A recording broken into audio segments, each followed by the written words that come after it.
So I'm going to turn it over to Fiona, who's going to moderate the next panel as you all nicely and obediently come back and take your seats. Thank you.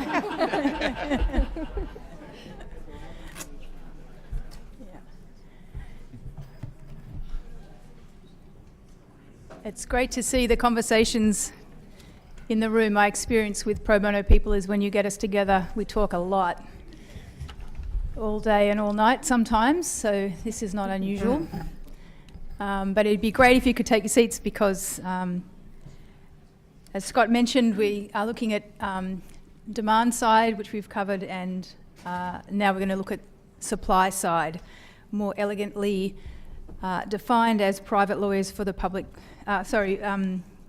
global and local perspectives. So there are three panelists joining me here today. I hope they'll forgive me. I'm going to introduce them in very short terms. You can do as I did and Google them and find out all sorts of interesting things about all of them. But what they will share, I'm sure, as part of their presentations and in the discussion is not Googleable. So I won't sport with you by telling you what you can find on Google, and we'll introduce them quite briefly. So Jennifer is the Senior Vice President, General Counsel and Secretary at NCR, and I think she'll tell us what NCR does, which is more than cash registers, she told us the other day. She has been at NCR since 2010. She was previously General Counsel at Barnes & Noble and an attorney for many years at IBM. We have next to her Lisa Dewey, who is a partner at DLA Piper. She's been a partner at DLA Piper since 1999, providing pro bono leadership, particularly in their US pro bono program. And she is the director of the New Perimeter program, their pro bono organisation for projects of global concern. And finally, Fabio Sai Silva from Brazil. He is a researcher at the Institute of Applied Economic Research and is involved in the GLEE project, which has been referred to already today.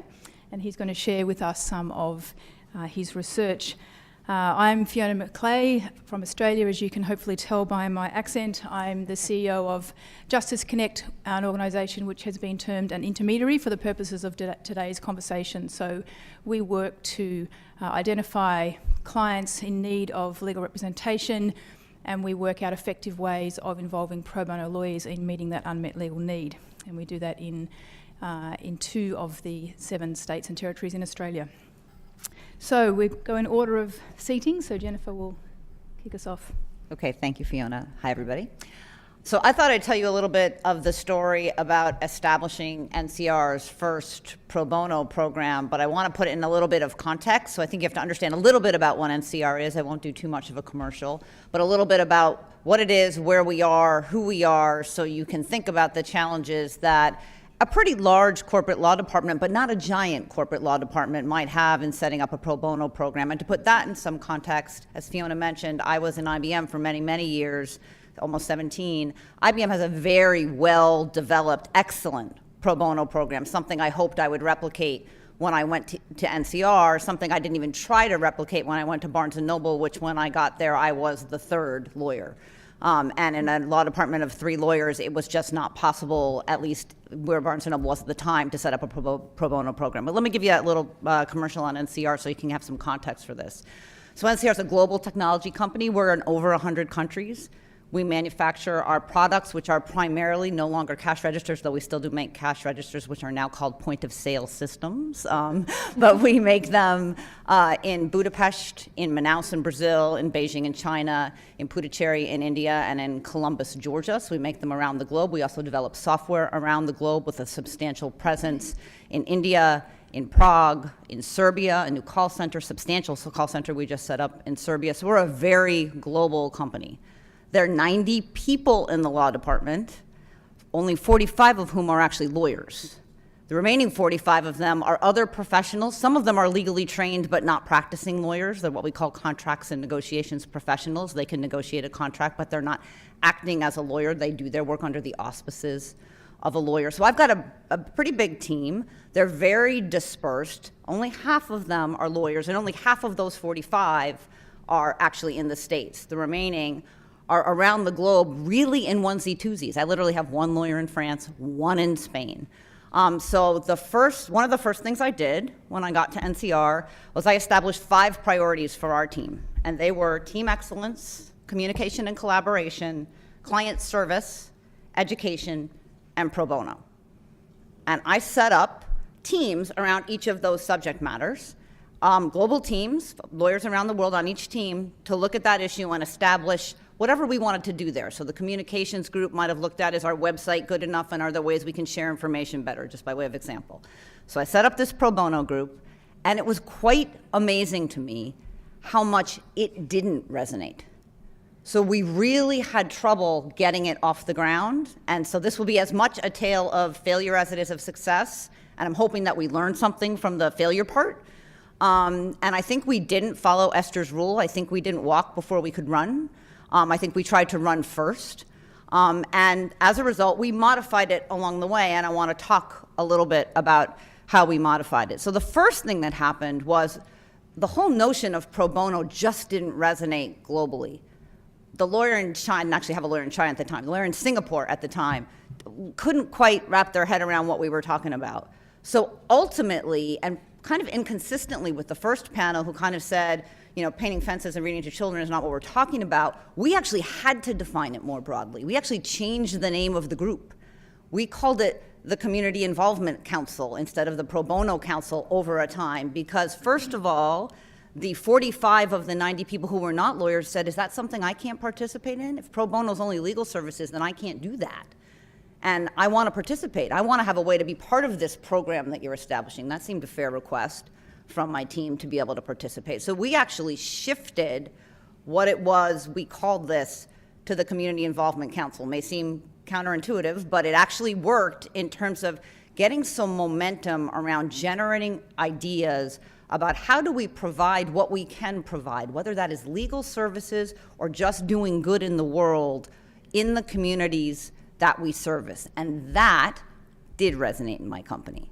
So pro bono didn't, community involvement did. That doesn't mean that community involvement didn't include pro bono, it in fact did, and I'll talk about that in a second. But it was interesting to me that we literally had to reshape the initiative in order to make it resonate in the company. I want to share a few statistics with you just so you have a sense of what are some of the challenges in corporate in-house law departments with respect to pro bono. The American Corporate Counsel Association does a survey of chief legal officers every year. They did one in January of 2013. They surveyed about 1,100 chief legal officers, and they surveyed them on pro bono. And 95% of the 1,100 chief legal officers had no pro bono program. So it is not something, other than in the largest corporations, many of whom do it quite well. IBM does, Pfizer, I know a number of companies who do it really, really well. For companies like mine, many of them, kind of the mid-cap companies, don't have them at all. And when you dig into that survey and look at why they don't have them, some of the issues are unique to in-house, and some of them are more universal. So you hear things like not enough time, not enough resources. You hear some unique things like in-house lawyers generally don't have malpractice insurance, so lack of insurance is one thing that you hear. You definitely hear difficulty complying with practice rules. So not all of my lawyers who sit every place that they sit have to be admitted in the place where they sit. They can be admitted, for example, in some states in the United States. You can be admitted in another state but work for my company in a state that is not the state in which you're admitted. So there's some issues about appearing in proceedings in those places. So there are some issues that are unique to the in-house environment. So I think some of the big challenges that you have to face as you start to put together a global pro bono program for a corporation, particularly a mid-cap one, is what do you think about defining as what counts? How do you then communicate that out to your team? And then most importantly, who do you partner with? Because in the end, if you're in-house, you have to partner. It really is not possible, truly, for my lawyers to go out on their own in a really meaningful way and make a difference in the pro bono environment without, in fact, partnering either with an intermediary or more likely with an intermediary and with a law firm.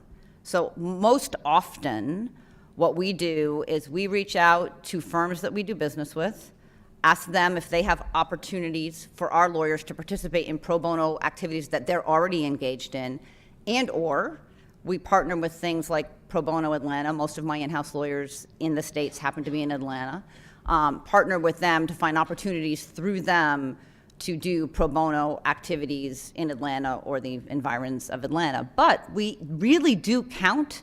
If we go build a house for Habitat for Humanity, which we did as a law team, we count that. I don't know whether that's right or that's wrong. It's probably not meaningful for this panel, but I think it's important.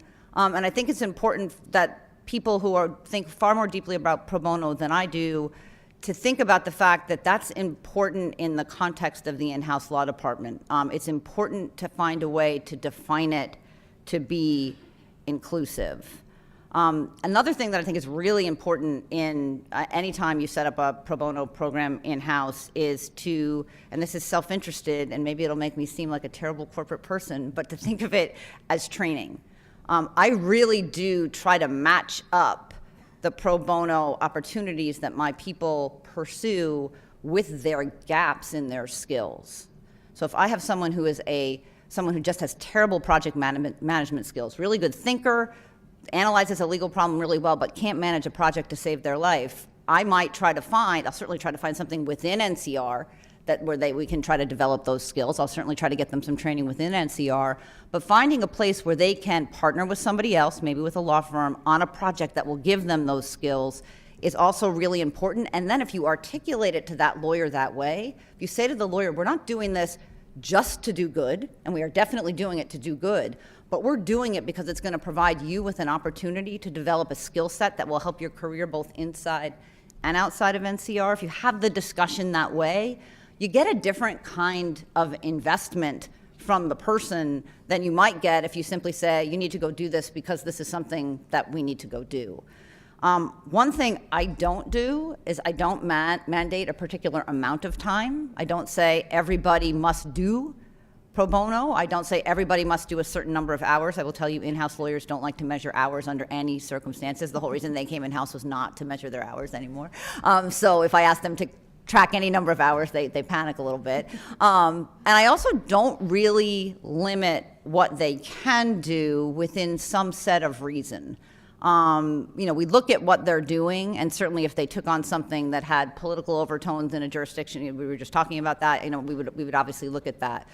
But we're pretty open to considering whatever resonates with someone as a project that would be meaningful for them. And we don't really limit the hours either.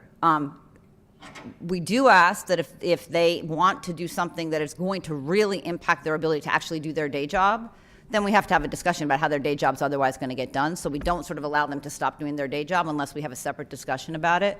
But I think it's important to let people choose their projects while at the same time keeping your eye on what skills they need. Choose their projects in a way that resonates for them. And then lastly, something that I do that I think is just critical is that you have to measure it in some way, and you have to celebrate it. So you have to keep track of what you're doing.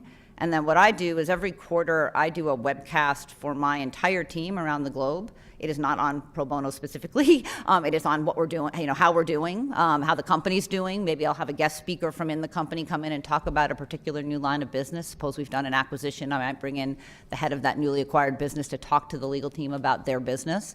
But we always, as part of that, have sort of a little celebratory section where some number of lawyers receive what we have as a quarterly award. And I try to always make sure that those quarterly awards include acknowledgement of some activity that we've done within our community involvement council. But again, I'm very inclusive. So if we did build a house for Habitat for Humanity and one of my lawyers organized that, that counts just as much as if we went into court and represented somebody in court. I think that makes for a better program for us. I'm not sure it's the right program for everybody. As I said, I'm 50% non-lawyers, 50% people who could not participate in a traditional pro bono program anyway. But so I do think you need to be flexible about it as you go through it. I guess the last thing I would say is when I thought a little bit about what were the things I would want to leave you with if you were working with an in-house law department with respect to pro bono, and what are things that I can do better. I'm always looking for things that I can improve on.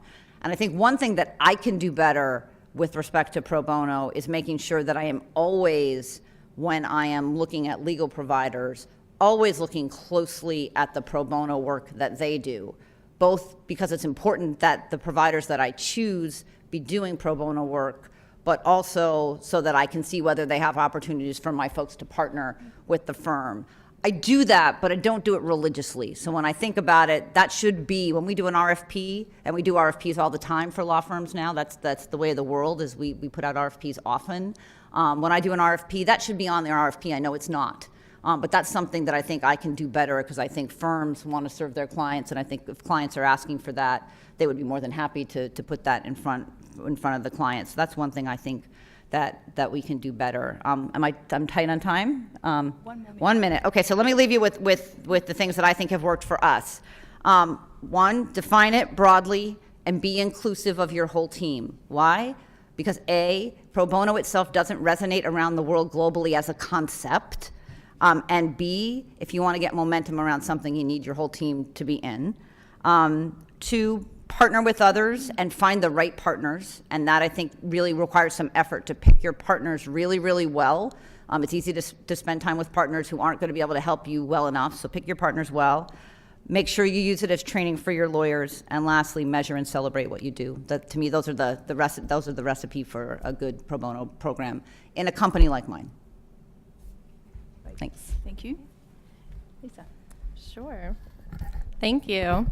It's so nice to be here. Thank you so much for including me. It's really an honor, and I feel like I'm really in a room of friends here, so it's really wonderful.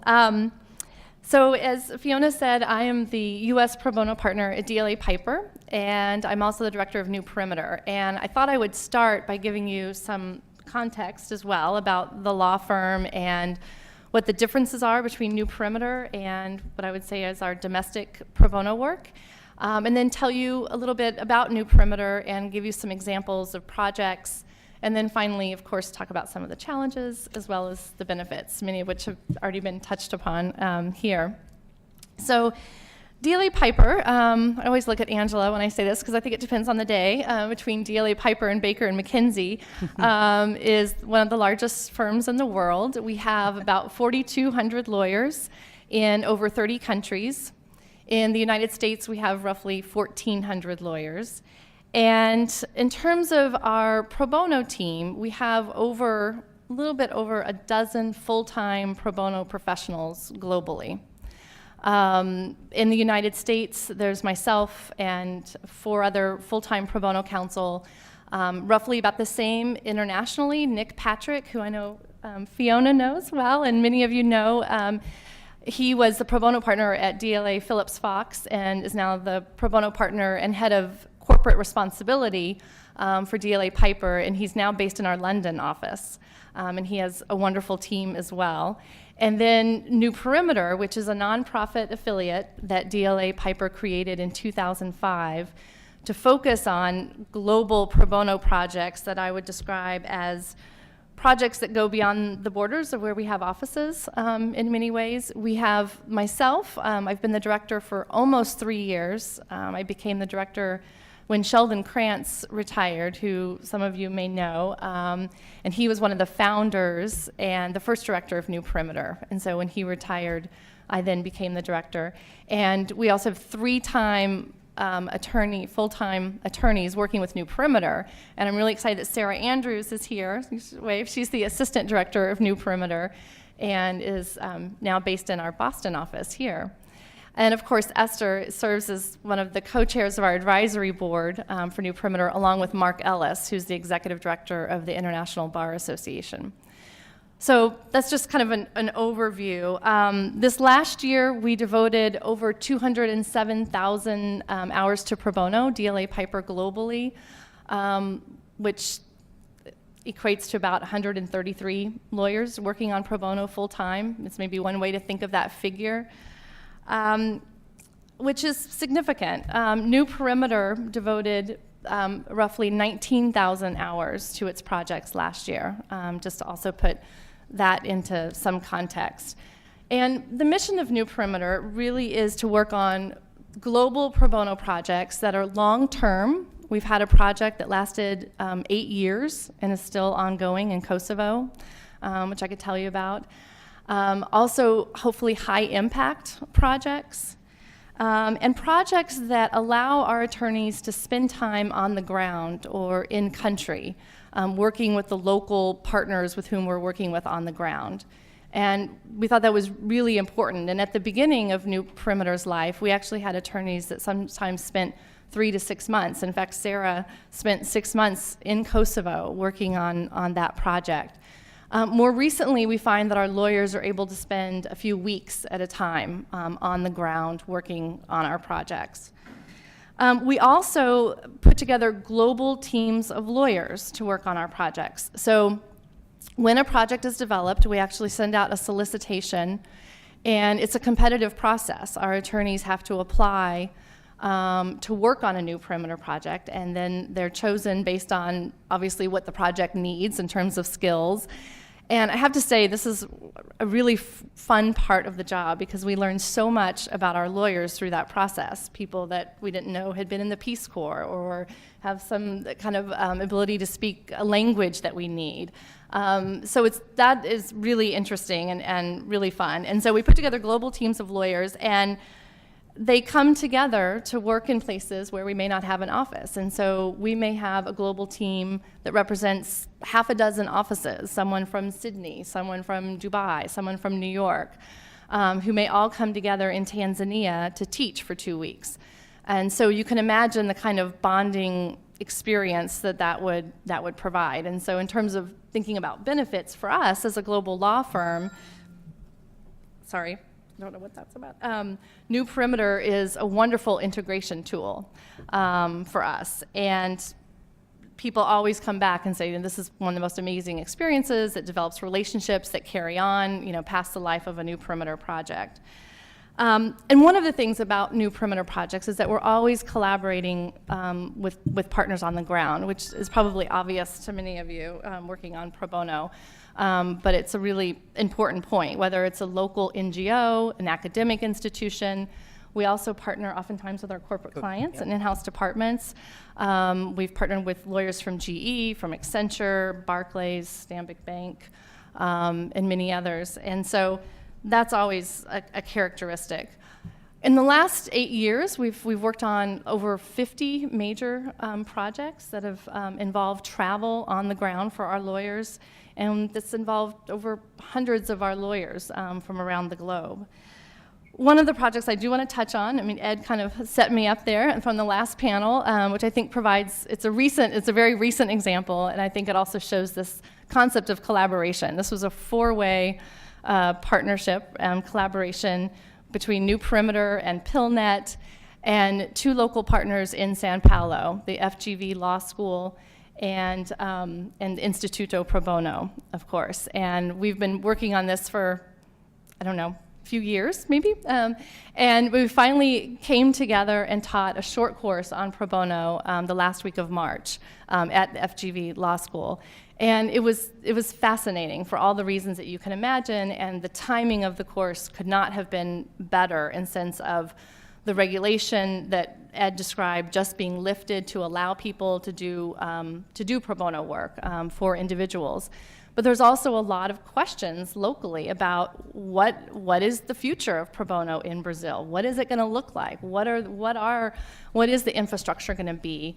And in thinking about the value that New Perimeter could bring to a project like that, where we're working with local partners and PillNet, was really interesting. And just to tell you, so on that project, I was there, and I developed it on behalf of New Perimeter, but we also had Nick Patrick, who was there, who I mentioned is our pro bono partner, who has been a pro bono professional in Australia and in the UK and familiar with Europe. And then we had a senior associate from DLA, Cliff Decker Hoffmeyer in Johannesburg, who is a full-time pro bono professional, come and teach as part of that course. And so it was fascinating to talk about these different, and of course Ed with all of his vast experience, but all of these pro bono experiences from around the world, and asking the students to engage in a conversation about that.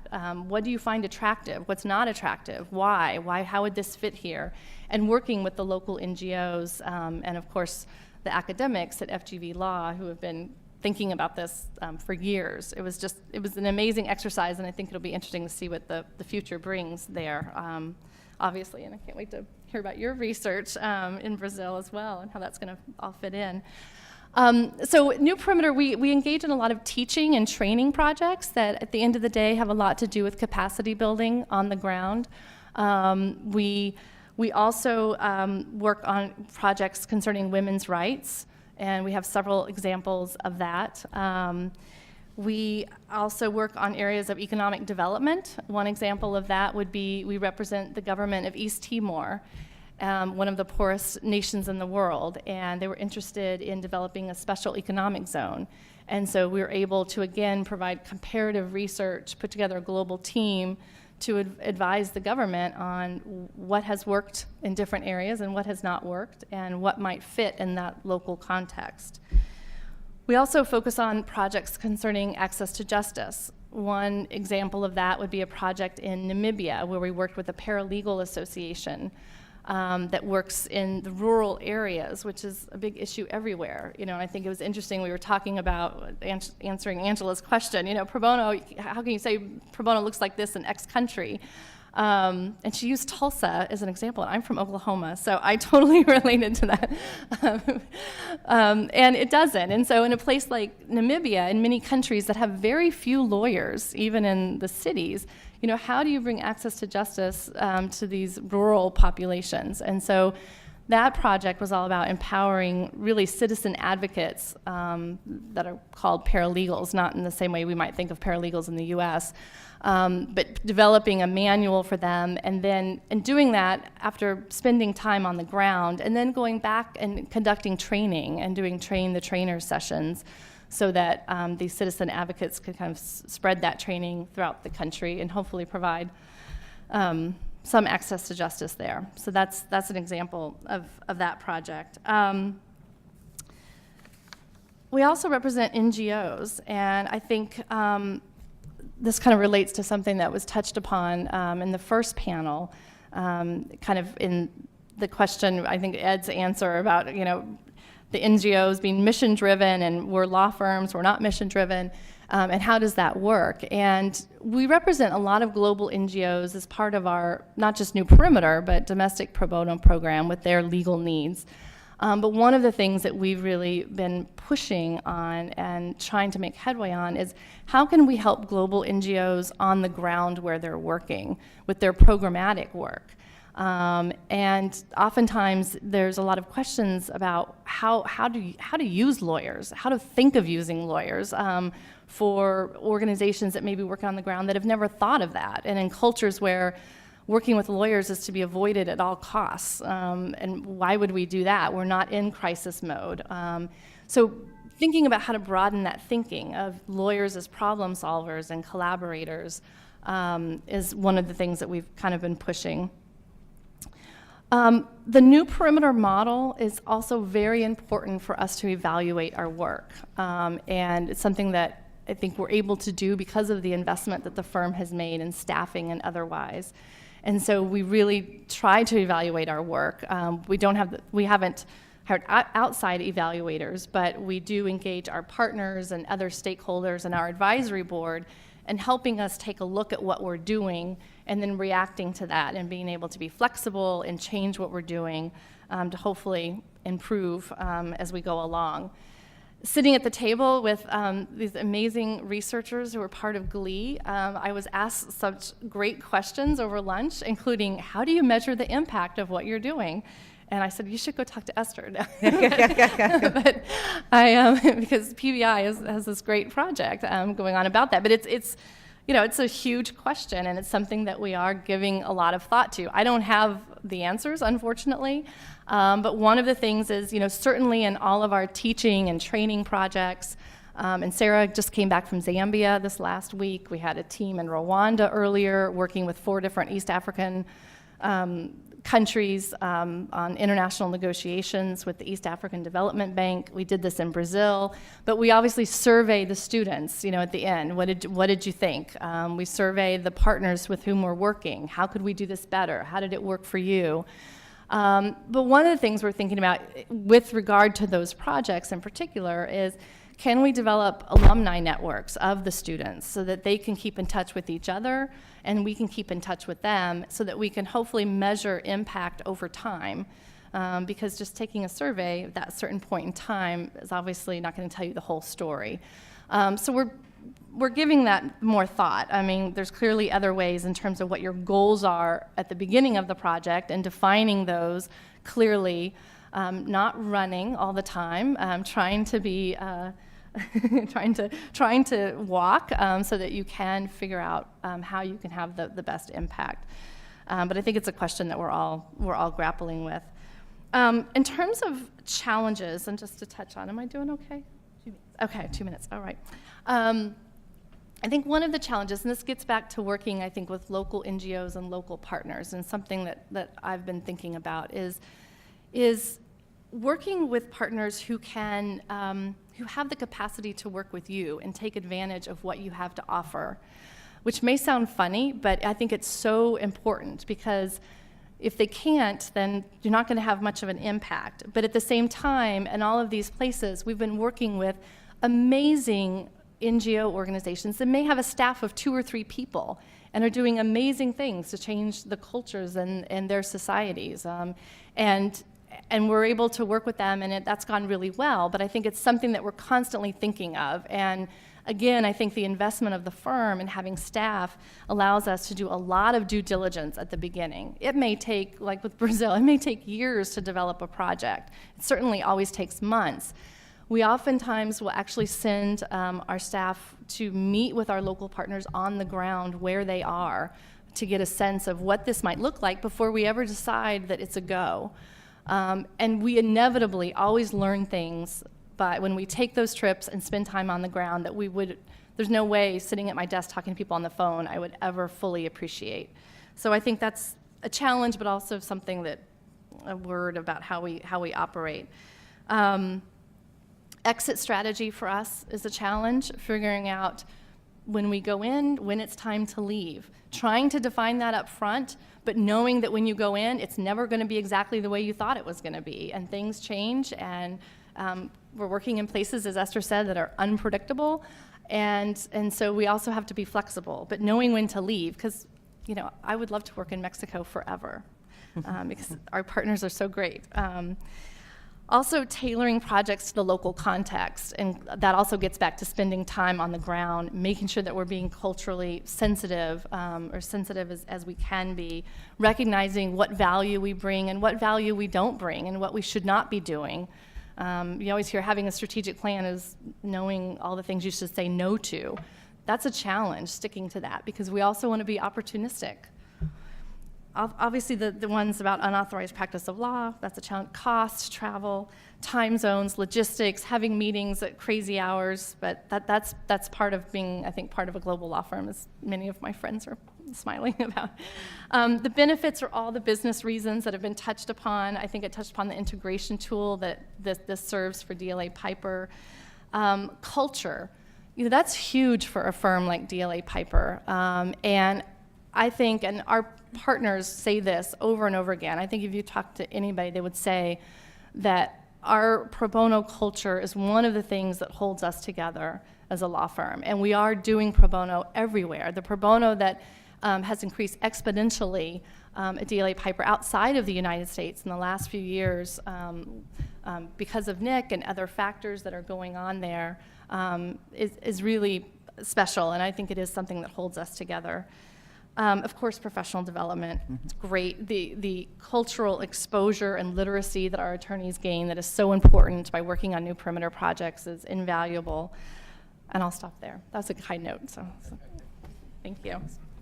And I was thinking as you were talking, one way we could help you, we do business in over 100 countries and have done for many, many, many years. So as you're assessing markets, we're pretty facile with many of those markets in terms of doing business in those markets. So we actually work with DLA Piper. So I was thinking there are ways that we can help you right at the upfront to say, here's some of the challenges we've had. We've been in this market for 60 years. We can tell you a lot of how to do business in this market that you may not already know. So I think that's a way that we could partner differently than we do now. Yeah, absolutely. Just occurred to me as I was sitting. Great. So Fabio's just getting set up. Just having some technical difficulties. Yeah. We're gonna grab a plug real quickly, but Yep. you can just continue talking. I'll grab a plug to help out. So, Fabio, can you do this without the Yeah. PowerPoint? Sure, yeah. Yeah. And take Yeah. questions of the first two, or do you Yeah. think this will work? Just follow from my own computer. So. Okay. It's very interesting work, I can tell you. I had a preview yesterday, so I'm sure you don't need the PowerPoint, Fabio.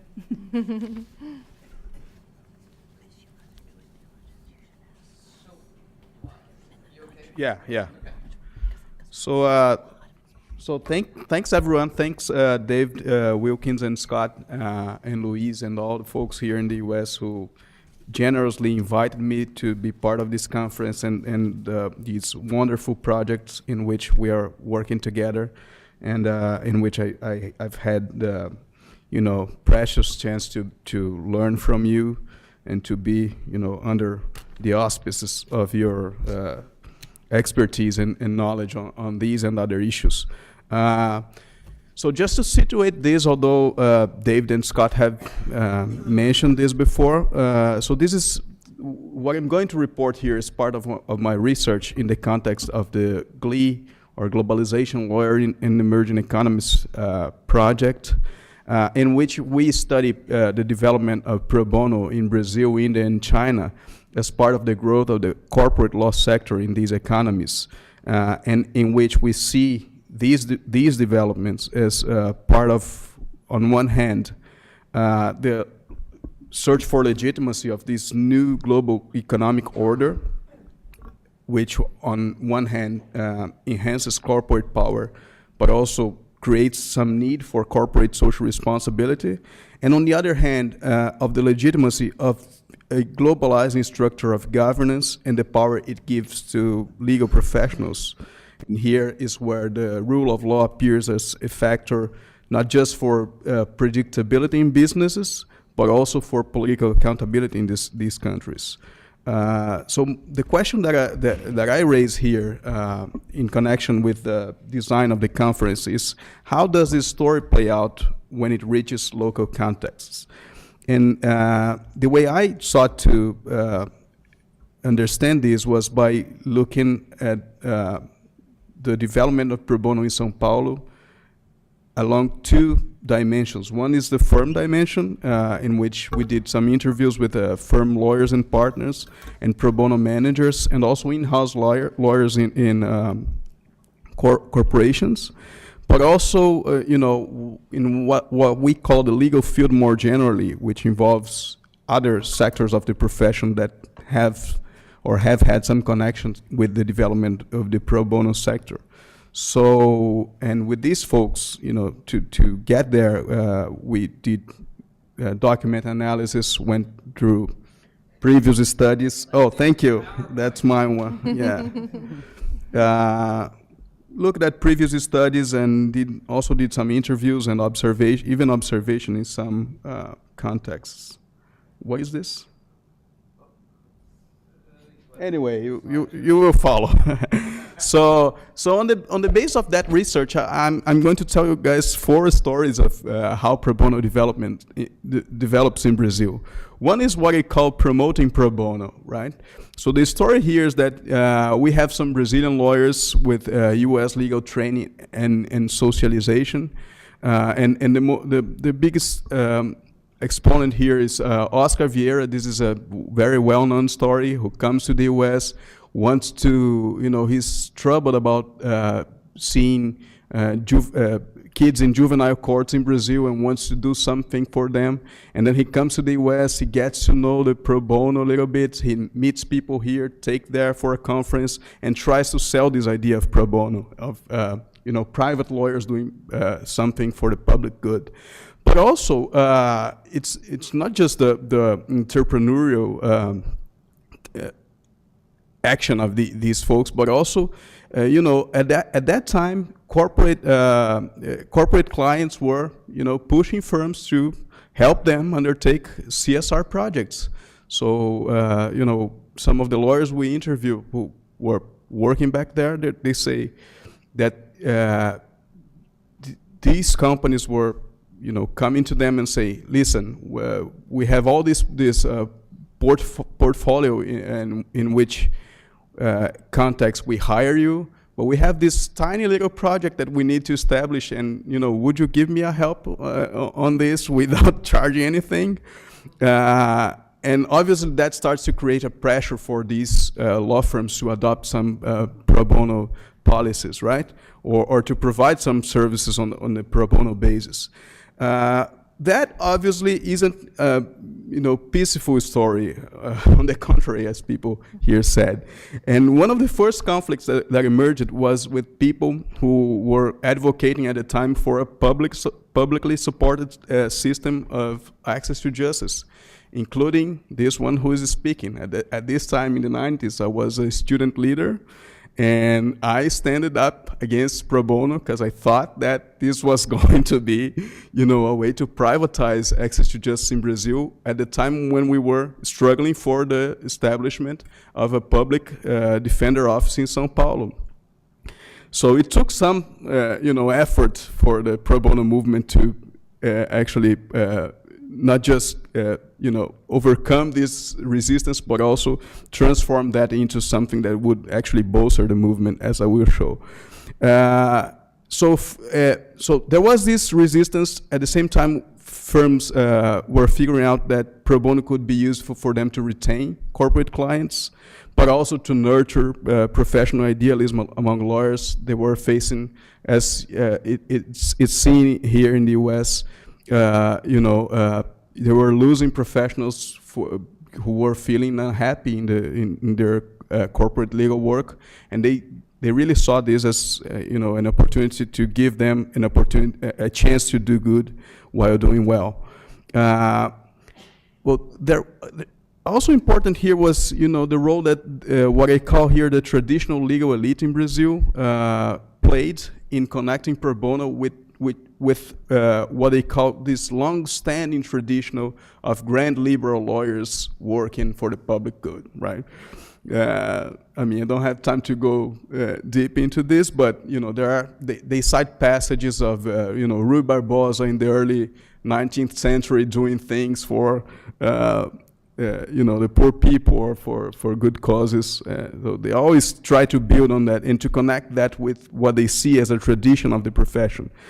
And as a result of that, pro bono grows in Brazil as what I call here a pastiche of corporate social responsibility and professional responsibility in modern corporate law firms, and this public spirit of traditional liberal lawyers. The other story that comes afterwards is what I call here the hostilizing pro bono. This is a story that many of you know, right? That the bar combats pro bono on the grounds that it leads to unfair competition and therefore represents an ethical fault. Well, here it's an ethical duty, right? They thought that this could be an ethical violation and started to pursuing lawyers. Many of you know this story. But it wasn't just the bar who actually, hindered pro bono. More recently, we've heard stories of even some of the corporate law firms that were supporting pro bono initially withdrawing the support. And why would that be? That's because of the advent of foreign law firms in Brazil, and the fact that the bar stood up against those foreign law firms. And so in order to make this deal with the bar against the foreign law firms, they started taking a step back in their positions towards pro bono, right? So this is a hindering factor as well. So we have this story in which there are some forces for pro bono institutionalization, some against. Corporate clients keep to be a strong force in pushing firms to adopt pro bono. And some of the firms are withdrawing the support. So the pro bono movement allies itself with other field constituencies, such as NGOs and the public defenders, right? Which is good because gives them more strength. but also, affects the way that pro bono is being thought of in Brazil, because these people have much more radical perspective towards legal mobilization and access to justice, right? So it's very common these days to find the pro bono institutes appearing before the Supreme Court to defend very controversial causes, right? So, and because of that, the pro bono practice of pro bono in Brazil is going towards a much less of an access to justice approach as it's here in the United States, and much more towards a public interest, impact litigation or impact work practice. Finally, the latest side of this story is what I'm calling here the rationalizing pro bono, right? As pro bono work continues to be undertaken, it raises some issues that you're very familiar with in terms of firm management and conflict of interest management. So some of these lawyers now in the firms are feeling the need to adopt internal protocols and tools of measurement and evaluation. This course that you went there was probably part of this effort. This was one of the concerns that they probably had, and that's why they were trying to establish this dialogue with organizations that were promoting pro bono internationally. So, this opens a window to and takes and takes benefit from, right, U.S.-driven globalization. Research on the... Yeah. Okay, I have about 4 minutes. So, I've been working on this for like a year, right? I'm trying to illustrate what's going on. So you have there the pro bono promoters, driven by corporate capital, along with the local elites. Facing advocates for the publicly supported system, being able to convince some of the corporate firms in conjunction with the traditional legal elites, then facing hostility from bar politics and international competition, but trying to ally themselves with public defenders, NGOs. And here's the radical stream, and there's the more hostile. The obstacles that they're facing. And here at the bottom is, these two trends that one is to make it more of a systematic thing in the firms, and on the other hand, just leave it the way it is. Let's do it, on an ad hoc basis. As long as we're pleasing some of our clients, that's okay, right? We have many things to be concerned with: the bar, the NGOs, right? So let's not invest right now in professionalizing pro bono within the firm. So in light of that, I say that pro bono is facing some crossroads in Brazil. One is the corporate sector really embracing it, or it's going to be more of a civil society thing? The other is, if they embrace, are they going to invest to make it a professional thing within the firm, or let's just do it to please some of the clients? And the third one is, how are we going to deal with this, this split between a more radical approach and something that could be more conventional, individual basis and organization support approach that is currently in place. Just to finish, I want to say that, in order for our broader understanding of this, what is all these four stories teach, right? One is we need to recognize the role of globalization and US-driven globalization especially. And I don't say that for you, because you are well aware of this. I say this for my peers in Brazil who, think that adopting pro bono is surrendering to imperialists, trends and things. They are part of this, right? They came here to learn these internal policies that they might end up adopting are being thought of here. So there's no need to. We know that there is this malaise because of the imperial history of the United States, but there is no reason not to recognize that, this is ultimately what's feeding this diffusion of pro bono overseas. That said, of course, we need to take organizations seriously, right? The structure of the firms in Brazil might be different, and the concerns that they have might skew a little bit the way that they incorporate pro bono to their day-to-day operations. Like I said, they are very sensitive to client need, but they are, and I'm finishing in like a minute, right? They're sensitive to the needs of their clientele, so obviously they want to please these people, but they also have their own needs in this domestic market. So if in order to protect themselves from foreign law firm competition, they need to take a step back. Sometimes they do so, right? And obviously this connects with this argument that they make strategic decisions. The other is, we need to take the field seriously. So pro bono relates to these political disputes among participants in this field who wish to shape the field in accord to their own interests. This is Bourdieu, and so the contingent shape of the field stems from the conflict, the cooperation, and the struggle for legitimacy that these actors are involved with.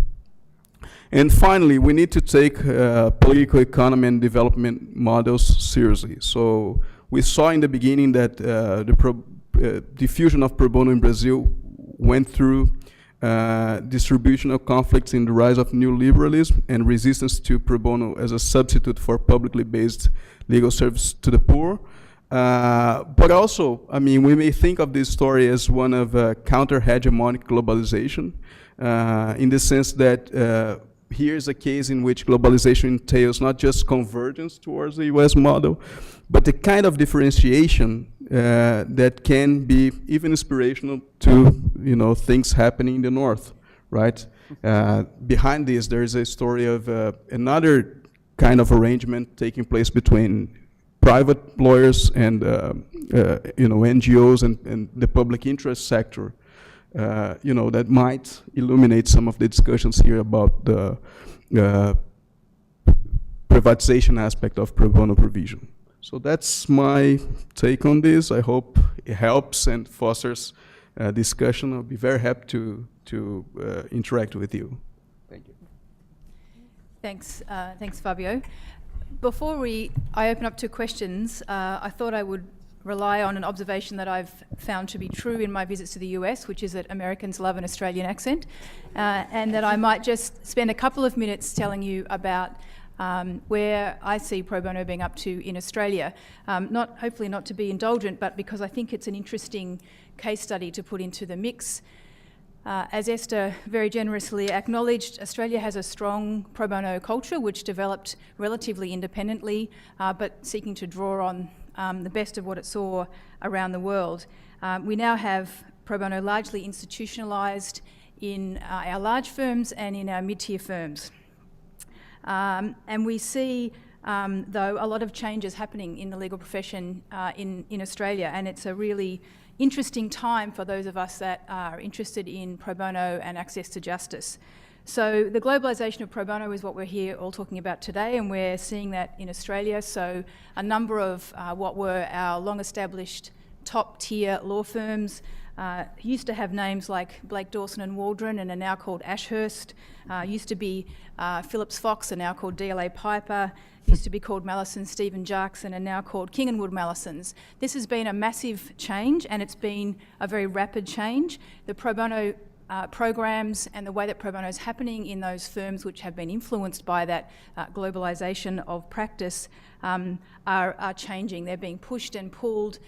Sometimes the interaction with their UK and US peers has been helpful to pro bono practices in Australia, and sometimes, frankly, it's been unhelpful. So if Australian firms pre-merger were doing more pro bono and perhaps more effective, impactful pro bono, if they merge with a firm whose culture of pro bono was not as effective, there's a very real risk of a dilution of a very strong culture. So that's a concern to all of us, including the people in those firms, and we're watching that very closely. At the same time, it's not a global takeover of all of our firms, and so we now have a number of firms who are called independent, and they're the ones who've made the strategic choice that this globalisation thing is not for everyone, and that the Australian legal market is overserviced by global firms, and they're going to stay independent, and to the extent that they do work outside of Australia's borders, they'll do it from within Australia. And so those firms, at the same time, we have the rise of the mid-tier firms who are getting more and more involved in pro bono in the kind of structured and organised way that we've been discussing.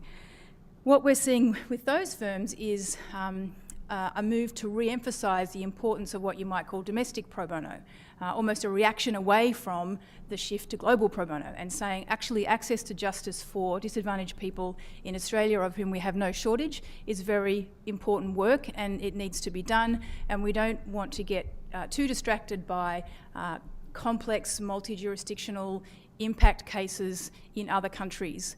We want to retain this element of what drove us to establish pro bono programs in the first place. We're seeing really interesting impact of the commercial drivers that affect the law firm business models starting to flow through into the pro bono programs of those firms. So Australia largely survived the GFC because the global financial crisis, because we dig up large parts of the country and export it to China. But nevertheless, we have felt, but our economy is shifting. So China wants less of the things we dig up. Our manufacturing industry is slowing. We're moving to a service-based economy. And so the commercial drivers for law firms look very different. So the statistics on the number of graduates that are coming out of law school, there've never been more of them, and law firms have never hired less of them. So the traditional role of pro bono as a place where young associates can come in and be inculcated into culture and learn skill, that's falling away. People like Jennifer are much more savvy in their purchase of legal services than they've ever been, and they understand the leverage model of the law firm. Many of them were in law firms and set this up, and they no longer want to pay for that. And so the firms that are built on lots of associates doing all the grunt work are finding that a very difficult transition. And that impacts into the way that pro bono is done. The kinds of work that firms are able to do and interested to do is shifting. We don't know where that's going to head yet, but we're watching it closely.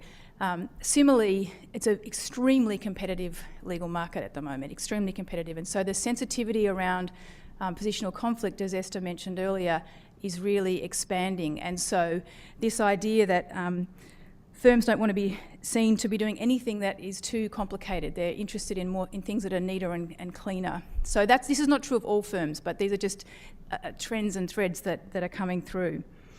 So we spend a lot of time now reaffirming the importance of providing legal assistance to disadvantaged people and reminding firms, really, if you like, of the importance of this kind of work. And finally, the impact of government, which is something, again, that is a common theme. The Australian government, the federal government, which is a key funder of legal services to disadvantaged people, will very shortly hand down its first budget. It's a new government, and we're expecting that there will be significant cuts to legal aid funds in that budget.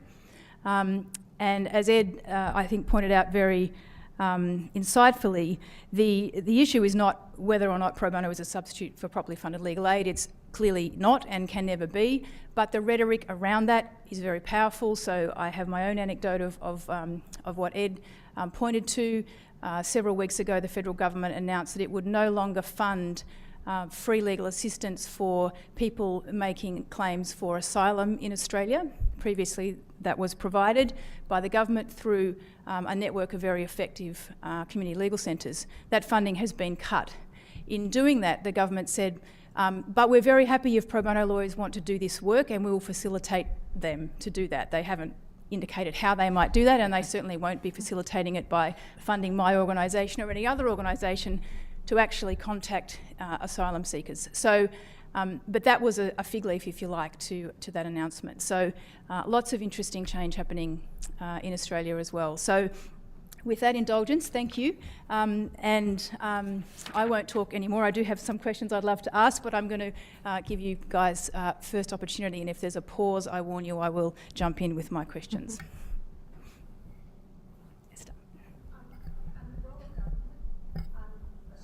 Esther, I think we're going to try to get people to speak into the microphone just because the questions, this audience is so knowledgeable, and we kind of want to capture Okay. the questions as well as capture. Okay, just a topic that came up in a sidebar discussion here, and that is that there's also been, especially when you look at the government of Victoria, for example, some very positive roles the government has played that we haven't always seen in other places, and I was hoping you could just talk about that a little bit. Sure, I'll talk on that very briefly, and then I will stop talking. So Esther's referring to an initiative of the Victorian state government, which quite a few years ago now established a requirement that law firms who wish to be included on the panel to provide legal services to government had to undertake a certain amount of pro bono work.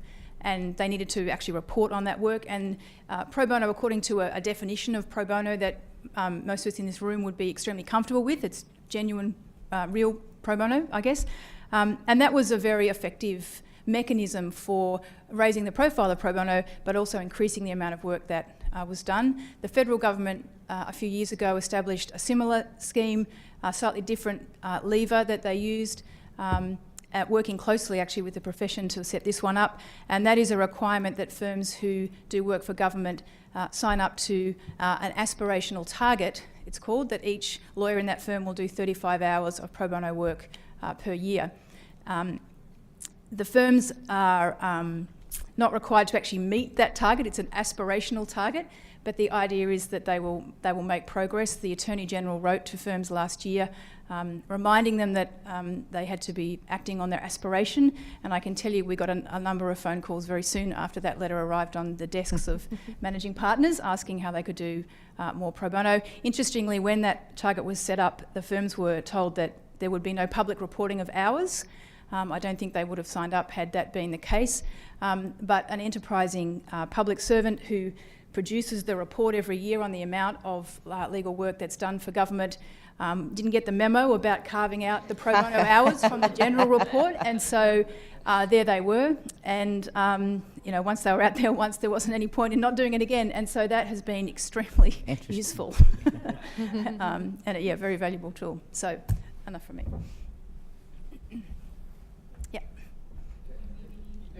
You could stay where you are. Derek is going to do his Phil Donahue impression, run around and hand Hi, thank you guys all so much for putting on such a great panel.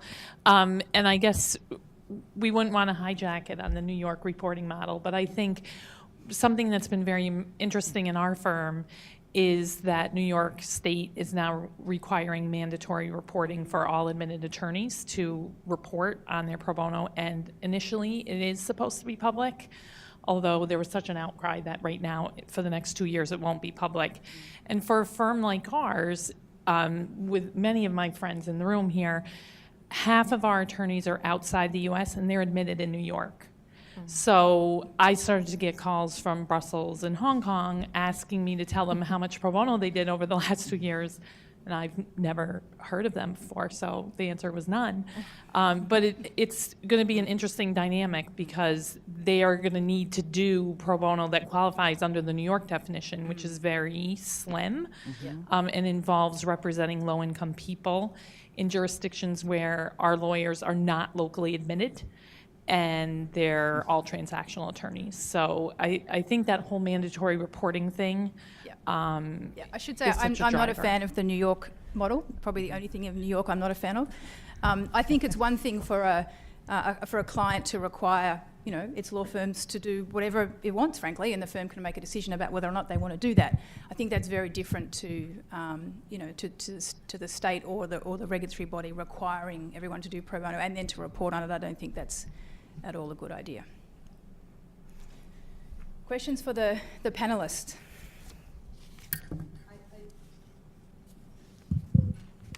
This is not a question, but it's a comment to follow up on that. I don't know if the person's still here who's with the career office here, and she was telling me that Harvard Law School just hired a person in the pro bono office to work with the LLM students, because the LLM students want to get admitted to the New York bar, have to show that they do pro bono. And so they're trying to figure out, they're going to have them do pro bono in the Boston area or whatever. But I said, think of the positive. We can get these LLM students to understand pro bono and contact David Wilkins' office and ask about pro bono in their countries, and maybe they can do a study of that and connect it. So this is an example how some of these can have kind of unintended consequences that could be very positive. And imagine, because Harvard has so many LLM students, they've hired a full-time person to work in developing the pro bono. I just think it's just fascinating and a great opportunity for you here right now in PLP to use these students as ways of getting information and doing research for you about pro bono in the countries they come from, perhaps connect with some of you. So it's quite interesting. Okay, I'm going to kick off. I have a question for Jennifer. It was interesting to hear about the way that you had to perhaps shift the approach to pro bono in order to get take up. Do you think, as you reflect on that, obviously, it's been successful, but was it a trade-off, do you think? Have there been positives and minuses? What would Absolutely. There was definitely a trade-off. I think it was the right thing to do in the context of what I had to do in my company. I didn't have to do. I chose to do in our company, given the composition of my team, given how it is set up globally, given that I don't have critical mass any particular place outside the U.S. I've got lots of lawyers who sit alone or with one other lawyer. I've got lots of people who are not legally admitted anywhere. Some people who were legally trained but then aren't admitted anywhere. I think it was the right thing to do. I hesitate. Matter of fact, when I was called for this panel, I said, well, we have a pro bono program, and it's one that I started, so I feel comfortable talking about it. But it's been partially successful, as I'm sure you all would traditionally define it.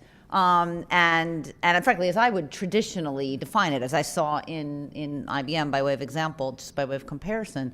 So yeah, it's absolutely a trade-off. But in the end, there's lots of doing good that happened as the result of it. So in the end, does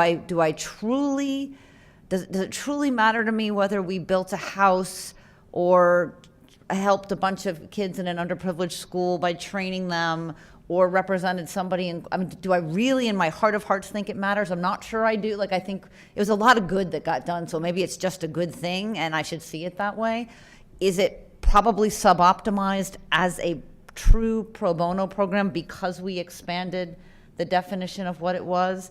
It probably is. But I think we heard a lot today about the intersect between corporate social responsibility and pro bono, and whether there's an overlap or whether there should be an overlap. And I mean, the bottom line is, for at least publicly traded companies here in the States that are global, or even if they're not global, we have a mandate, a corporate social responsibility mandate as well. I didn't start the pro bono program in NCR having anything to do with that, but they do kind of overlap with one another. So I think it's a lot of good, and I think that therefore I can't feel badly about it, but it's probably not a fully successful traditional pro bono program, but it's a hybrid that I think is okay, is what I would say.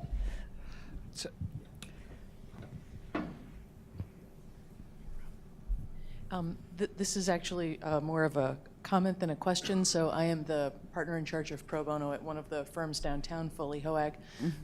And the way that pro bono runs in most of the private firms now has been deeply influenced both by Esther and the report that we do there, but even more significantly by the American Lawyer and the way in which reporting is done there. And I'm quite concerned actually that instead of focusing on overall sort of how are we affecting our communities and what are we really doing with our pro bono program, there is also an undue emphasis put on statistical measures of pro bono performance that I think are far less meaningful than looking at things qualitatively, as I believe you are doing.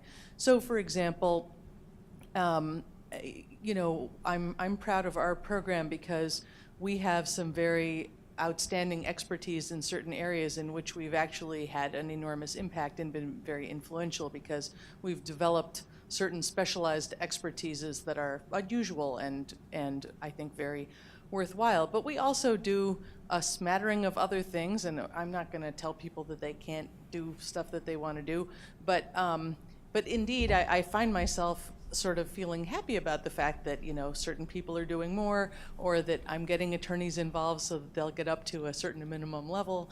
And I don't like the way that I'm influenced in my judgments about what people are doing by the fact that there are all these rankings, surveys, and other quantitative measures of pro bono. And I guess I just wondered if all of you had any thoughts on that as well. Lisa, do you want to, that might be a good one for you, Lisa? Sure. No, I mean, I think all of us that do this would agree with you that we don't want to be motivated by quantitative number of hours, and that we're all concerned about that, right? Everyone, like, you're not alone in that respect at all. That may be cold comfort, but I do think that, you know, getting back to this point of how do we measure the impact of what we're doing will be really helpful in that, and kind of coming up with better systems of, you know, how are we making a difference? Are we developing programs and projects internally at our firms that maybe are a lot more efficient and actually serve more people, and maybe that doesn't generate a lot of hours, and that's okay. And one of the concerns that I expressed about NGOs having the capacity to accept the help that we are able to offer. You know, one of the things that, you know, that we've talked about internally is a lot of these like 50 country survey projects that I know all of us have been involved in some form or another, especially global law firms. And we do them, and then oftentimes we may never hear from the client again. We have no idea, was that useful? Were you able to use that? But gosh, we might have generated a lot of hours. Well, we shouldn't look at it like that. And so that, you know, that is something that we've been concerned about in terms of the impact. So I think if you just stay true, and, you know, things fall where they may. But hopefully, you know, nobody's being, you know, judged in that way. And we do need better measures to measure quality, for sure. And certainly, with the access to justice crisis that we're experiencing in the United States and otherwise, we're all looking or trying to push ourselves to look for other models and other ways of providing some form of access to justice. And that may mean doing projects that don't generate a lot of hours, and using non-lawyers, and doing a lot of other creative things that we should be thinking about. So hopefully those measurements and those metrics are going to change over time as pro bono evolves over time as well. I think they have to change as the law firm model changes. From the client's perspective, I don't particularly pay much attention to hours of anything. I'm much more interested in value. So yes, I have to look at bills, and again, now I'm going to the non-pro bono structure, but I look at bills all the time. They've got lots of hours on them, but I'm constantly assessing what was the value that was provided in connection with that. So I would never look at a report of hours of any one of your firms and say the hours are empirically a good thing or a bad thing. Because to me, the whole model of measuring things by hours, whether it's on the for-profit side or in the pro bono side, is just kind of it's a bad model in law firms. It's not how clients think about it. It is how we have to pay some law firms, not all law firms, but it's how we have to pay some law firms. But I will tell you, most clients of any sophistication think about it in terms of what value has been delivered by this work.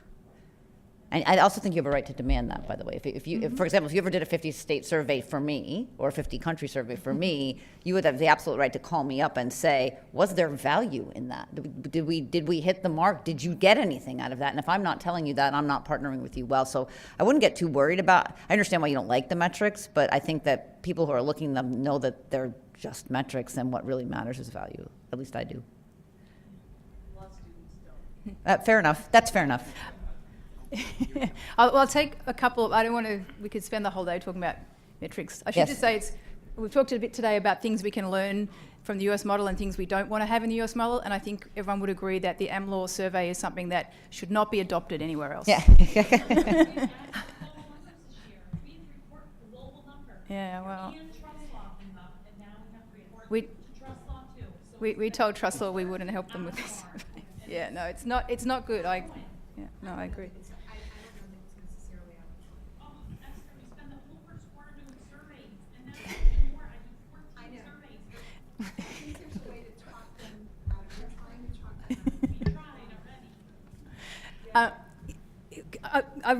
I don't know, maybe if Scott wants this, we can continue this, but I think perhaps maybe we could have a little breakout therapy session for the numbers, because I know it's are there other questions that, for the panel that don't? I had mention one thing, and that is because I do have, there's a way in which it's kind of wonderful that this all matters because it means pro bono matters. But definitely a certain level of buyer's remorse that we started with the billable hour metric and then talked the American lawyer into putting pro bono in their A list. And so, there we are. So Lisa alluded to this, and let me just mention it. There are two things. One is, yes, please God, let's not do league tables other places. And I will tell you, Dina, I look at the Latin lawyer league tables. I don't think they don't relate to reality, I don't think in the slightest, in terms of pro bono. What we're now working on, and we actually have this happening live at a law firm and a legal department, and we're about to expand it to a beta group, is an effort that is not designed to be competitive or comparative, but that actually helps law firms and corporate legal departments assess the social good and the business benefit of what they're doing. It is the hardest thing I've ever been part of. It is imperfect, and we're hoping for the engagement of firms and legal departments as we broaden this. But we're actually able to do it, and do it in a way that will not drive your attorneys crazy in terms of reporting. And it really comes, frankly, out of the corporate perspective and environment now that we work with legal departments, because it really is about outcomes and value and impact. And so what we're going to do is develop something that is then customizable and individualized. But it will be a different way of looking at pro bono. And I think it's a tool that firms and legal departments are going to be able to use to sort of push back against this kind of formulaic piece that's out there. So this is my penance, but I think it will take pro bono to a very different place. Is it about hours counting? Okay, great. Oh, sorry. Okay, sorry, here and here. I had a question for Lisa Dewey about New Perimeter and the structure of having a separate nonprofit. And I was interested in the rationale behind creating that separate nonprofit, and also do you find that there are particular benefits or drawbacks to that structure and particular challenges? And it sounds like you have a dual role with the nonprofit and the firm, and I was curious to hear more about that. Yeah, but there's a lot there. So in terms of why we created a nonprofit, I think that's your question. Why when we just do this work as part of our regular pro bono program? At the time, and we really wanted to create something special, and something where our attorneys, I think it described the process of it's a competitive process to be on a New Perimeter team, and there's certain standards and sort of governance that we use as a nonprofit in making those decisions. And we have this wonderful advisory board that Esther co-chairs that is really meaningful to us. I mean, we really listen to this board, and it's been invaluable in kind of our project development and talking about things like exit strategy. And so it allows us to operate it in a different way, because these projects, they really are different than what I would describe as our domestic pro bono projects. Developing them is a very different process for all the reasons that we've touched upon today. Global pro bono is is really different. And so that allows us to do that. There are also, in creating a separate nonprofit, we've also found it helpful when we partner with other organizations on the ground and in places. The New Perimeter receives a budget from DLA Piper, and we're part of the firm. So it's not as though we're housed anywhere else. We're all DLA Piper employees. So it's an affiliate of the firm. But there is something different about somebody partnering with New Perimeter sometimes than with DLA Piper. And there are times when we sometimes receive travel support from the organizations with whom we're partnering on projects. All of our time is always pro bono, but sometimes we're able to receive the travel support, which just means that increases our capacity to do even more. So I hope that answers your question. I do wear 2 hats right now, but you know, I'm really blessed to be able to do all the things I've been able to do at the firm. My question is for our colleague in Brazil about what we call impact litigation here. One of the challenges of the crunch on law firms who are de-equitizing partners and re-examining ROIs of everything, and that has an effect on pro bono in some way everywhere, is that taking on huge, not sure how big it's going to be, Brown versus Board of Education, death penalty, fantastic things, is such a greater challenge for every firm in some way than it was before. And I wonder if there's things in these smart discussions that are happening in the jurisdictions that you're looking at that we could learn from. Because I heard you mention that Fundación Internacional was in front of the Supreme Court or the highest court of Brazil. And so I just wonder if there's some model we're not thinking about how to achieve the same impact litigation outcomes, but a completely different way than we have historically. So, I mean, I wouldn't say that there's a model. I think you know, it would be, I don't know, I even don't know how that would be comparable to the US. The thing that comparable with what would be strategic or impact litigation here, I think it's big enough. Some of the causes that, for example, one of the causes deals with affirmative action in public universities in Brazil, or in the public sector in general. So, I mean, those would be big things here as they are there. But what I'm calling the attention here is that the way I saw the Pro Bono Institute grow, it wasn't made to do this kind of thing. They would serve as a clearinghouse to get get the demand and find people in the offices in the law firms who could do the work. They ended up doing this because they had to ally themselves to NGOs and public defenders in order to resist against bar hostility or other players' hostility there. So I mean, if they partner with some NGOs and these NGOs defend the cause of pro bono in Brazil, obviously they want something